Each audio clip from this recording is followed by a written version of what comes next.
भारतीय फौज के साबिक ऑफिसर और दिफाई तज्जियाकार प्रवीण सवाहनी ने भारतीय chief of defence of staff से मुस्ताफी होने का मुतालबा कर दिया है। कहा है कि जब से मोदी इख्तियार में आए, भारतीय फजाइया मुसलसल तनज़्ज़ुली का शिकार है। भारत को ऐसी सरकार की जरूरत है जो जदीद जंगों को समझती हो।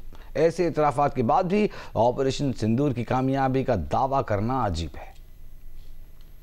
भारतीय फौज के chief of defence staff Anil Chauhan ने पाक फजाइया के हाथों भारतीय तैयारे गिरने का एतराफ क्या किया, भारत में हंगामा बरपा हो गया। अस्करी तज्जियाकार प्रवीण सानी ने कहा कि अनिल चौहान को मुस्ताफी हो जाना चाहिए और मोदी हुकूमत को चाहिए कि किसी एयरफोर्स के अफसर को CDS मुकर्रर करे, या फिर बेहतर यही होगा कि इस नजरियाती ओहदे को ही खत्म कर दिया जाए।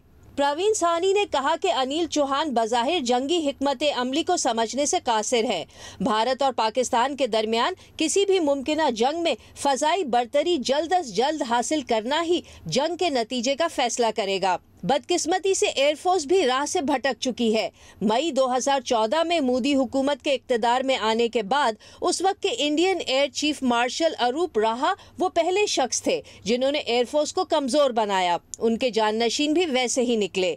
प्रवीण सानी के मुताबिक भारत को ऐसी हुकूमत की जरूरत है जो बदलती हुई आलमी जोग्राफियाई सियासत में फौजी ताकत की अहमियत को समझे और इसे ऑपरेशन सिंदूर जैसे ड्रामे में इस्तेमाल ना करे। भारतीय chief of defence staff Anil Chauhan के एतराफ पर इससे कबल ऑपोजिशन कांग्रेस पार्टी ने मोदी हुकूमत पर कड़ी तनकीद की।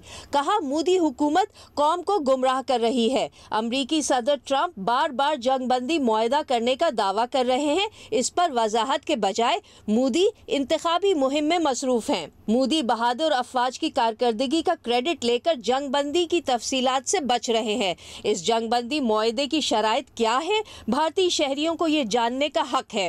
कांग्रेस ने पार्लियामेंट का खुसूसी इजलास फौरी बुलाने और दिफाई तैयारियों के जामे जायजे के लिए आज़ाद माहिरीन की कमेटी बनाने का मुतालबा भी किया। इसी मामले पर भारतीय सहाफियों ने भी मोदी सरकार और भारतीय फौज को आड़े हाथों ले रखा है। मारूफ सहाफी पंकज पिचोरी ने तंजिया कहा कि सिंगापुरी बिजनेस न्यूज चैनल ने भारतीय तैयारे गिराए जाने की बड़ी ब्रेकिंग देकर भारतीय मीडिया की अहलियत पर सवालिया निशान लगा दिया है। ढेर सारे न्यूज चैनल्स और उन पर घंटों चलने वाले न्यूज शोज सब के सब जंगी तैयारे गिरने की तस्दीक करने में नाकाम रहे। मुतअद्दिद किताबों की मुसन्निफा और राज्यसभा की रुकन सागरिका घोष ने सवाल उठाया है कि भारतीय चीफ ऑफ डिफेंस स्टाफ ने ये सच पहले भारतीय शहरियों को क्यों नहीं बताया। पार्लियामेंट और अवामी नुमाइंदों से ये सब क्यों छुपाया गया।